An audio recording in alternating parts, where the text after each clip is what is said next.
Hey there, thanks for stopping by my channel. If you're new here, don't forget to hit the subscribe button and the little bell next to it so you'll be notified whenever I upload a new video. Today we're going to be coloring some images from an art impression stamp called Barnyard Animal Cubbies, and this stamp set was sent to me by Art Impressions to color up, and I chose to make a video for you guys to watch. So I'm going to go ahead and color it with some Copic markers, and then I'm going to put the card together into a slider surprise card so I can put a gift card in there. This is the fast forward version of this video. If you want to see the slow down version there or the real-time version, there is a version of that, and that's where I'm going to show how I put the card together at the end of that video, because it's kind of complicated with all the little parts. So if you want to watch that in slow time, you can head over and watch that in a whole nother video. This one is only going to be the coloring. So I'm going to go ahead and I'm going to start out by coloring that silo there, and I'm coloring that with W6, 5, 4, 3, and 2.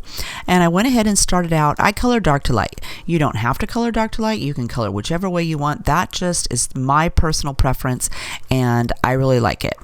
So I start out by putting my darkest color where I want the shadow to be most, so I went ahead and did that on the right hand side there. I did it a little bit more because I'm going to make my light come from the left hand side, but I did go ahead and I put a little bit of dark still on that left hand side so that it looks like the silo wraps around to the other side. So I'm just go ahead and add in a little bit, and I'm doing 2 coats today. So I'm going to do that for everything. I'm just going to go in and do a couple of coats, and I work my way from the darkest color down to the lightest color, and I always go over the edge of the previous color just a little bit when I'm adding the next color in, so that it will soften up that edge line that's happening and make it just blend all nicely together. Sometimes I have to do, more than a couple of coats, but I'm usually happy with 2 coats, at least for me.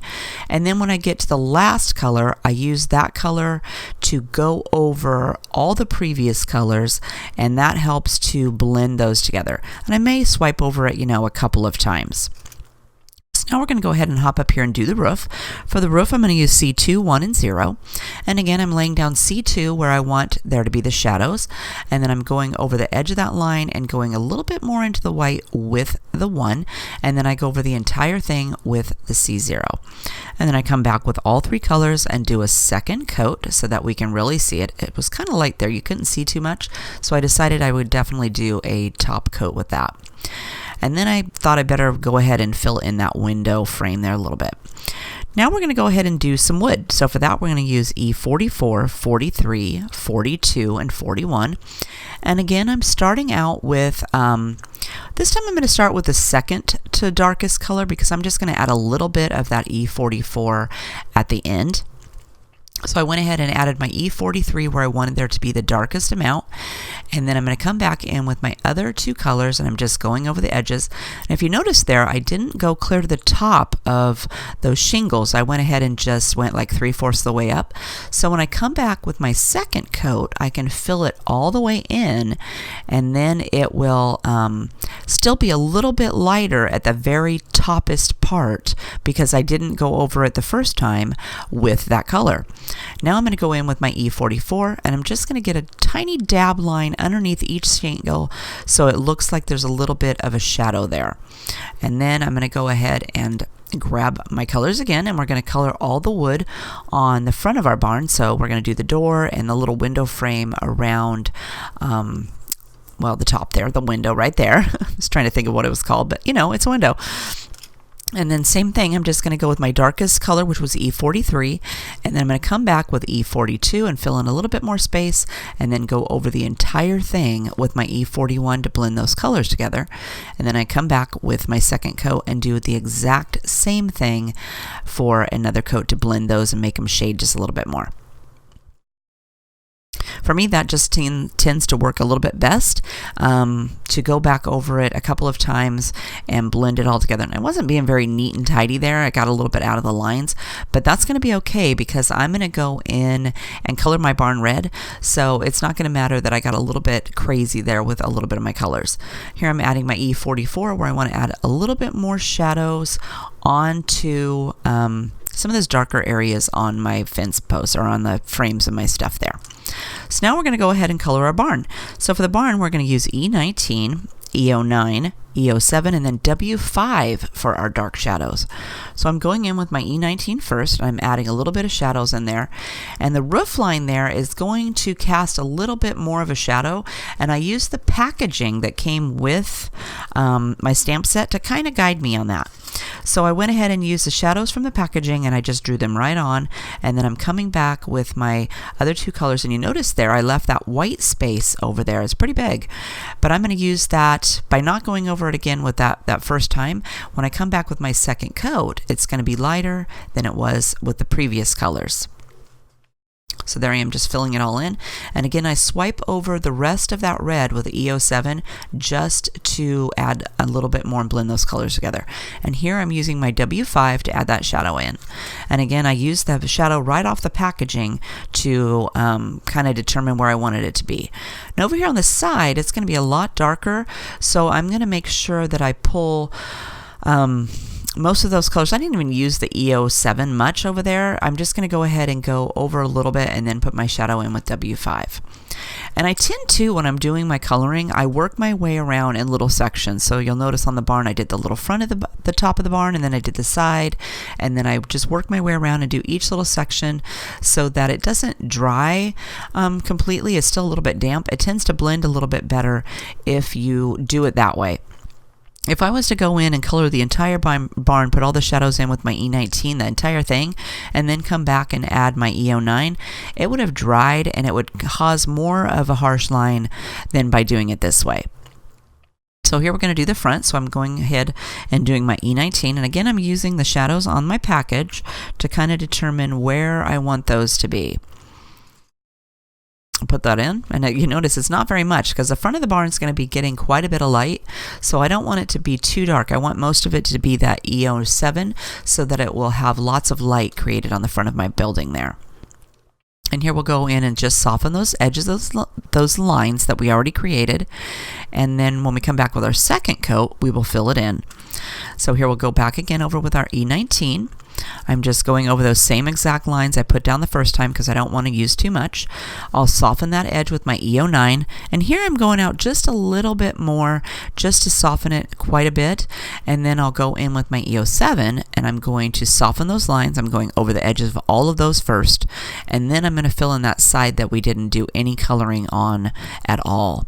And there you've seen me flick over the edges of that top part there, and I'm flicking over the edges of the side there just a little bit more because it had a few harsh lines on it. So if I go over it with this lightest color a couple of times, it tends to blend those colors a little bit more and kind of smush them all together again.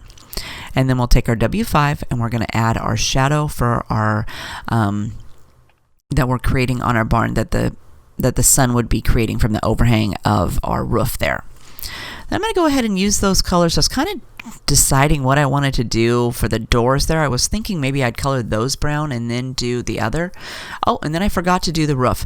So I'm just taking my W5 and then my W4 and I'm coloring that in on the back side. And since the sun is coming from the left, that's going to be pretty shadowed.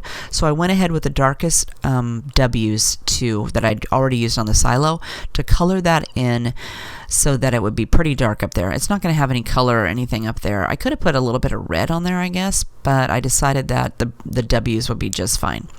And then I'm going in here and I'm adding some colors to some of that trim that's on there. I decided I'd go ahead with the W's to add the trim color and color the little weather vane up there. And then the ones in the back, I decided that I should make them a little bit darker, so I'm going to go ahead and I just colored those in. And as I go along, I'm kind of deciding what I want to do. So here I'm like, should I color these little crossbars white? Should I leave them a different color? And I decided I'd just go ahead and go with my silo colors since I'm trying to not get out any more colors than I already have out. And here I colored my ladder with the W2 because the ladder on my packaging is also gray. In the end, I'm going to change that to a brown because you can't really see it that well. And so I decided I was going to go ahead and just make it a different color. Then we're going to go ahead and color our window door here. And when we use our die to cut this out in the end, when I cut it out, the die cuts the little window open so that it can be interactive, and it will open up so you can put stuff inside there. And in hindsight, when I put my card together, I know we're not putting the card together here, but when I put the card together at the end, I should have put a piece of darker color behind the window when it was open, and then put my little animal that I'm going to stick in there. That way you couldn't see the background I made. So just in case you're doing it, you may want to stick the little animal in there and then maybe put a piece of a darker cardstock on the back of it so you can't see through the window to what's on the backhand side. Here we're just going ahead and filling in the door too, so nothing fancy. We're just going over it with our E19, our E09, and our E07, and then we'll come back in with our W5 and add those little shadows in. And like always, I left a little bit of white there. It's quite a big door. And again, the die is going to cut that down the middle so the doors will open so that you can put things inside the door. So I thought it was pretty cool. The die, I wasn't expecting the die to cut out the little windows either in the silo and the top of the barn and the side there. But it totally does, so that's kind of an extra bonus. So you got to make sure to line it up just perfectly. After all this coloring, I was kind of afraid of what it was going to do when I cut it out, because if you make, after all this coloring and you make a little boo-boo, you're kind of messed up. So, but it cut it out. I got it lined up perfectly, and it cut out all the little windows and the little doors. They opened perfectly. It was just, I was amazed. So I'm loving it. I'm definitely going to have to try it again. I'm thinking maybe next time I color this up, I'll maybe do some siding on the barn. So maybe it'll have some wood siding up there. So here I decided I would color that ladder in. I didn't like the color of it, so I'm just using my E44 to go in and add a coat of that. And then I gave it a second coat over the rungs of the ladder so they'd be just a little bit darker. And then I'm coming back in with some of my W's, and I'm just going over some of those details to darken them up a little bit and stuff like that. And there I made a big mess with my ink, so I cleaned that up with some colorless blender. I just colored on top of it with my colorless blender and then wiped it up with a towel. Here we're going to go ahead and use the same wood colors on our fence, so nothing fancy. E43, E42, E41. Then we come back with a second coat. Quick and easy. And this part is the fastest part, is coloring all these little bits. It's going to be super fast. So we just do that second coat over there, go over the entire thing with E41, and then add a little dab. Nope, I didn't even do the E44 on there. Then for our sheep, we're going to use CO2, CO1, and C0. And I probably in hindsight should have maybe not colored the whole thing with a CO0, but I just went over the entire thing. I probably should have left his face without the color. I think that would have looked really pretty. And then I'm going to go over CO2 again just to darken up a little bit of those spots in his legs. And that's it for that little sheep. Isn't he cute? Then we're going to go up here and do our pig. So I'm going to color the entire pig with my R11. Nothing fancy. I'm just going to color him all the way in, and then I'm going to come in with R12 and I'm going to add some shadows. Again, nothing fancy. I'm just darkening up a few little spots there that I want to be some shadows, and then I'll soften it with my R11 by swiping over it.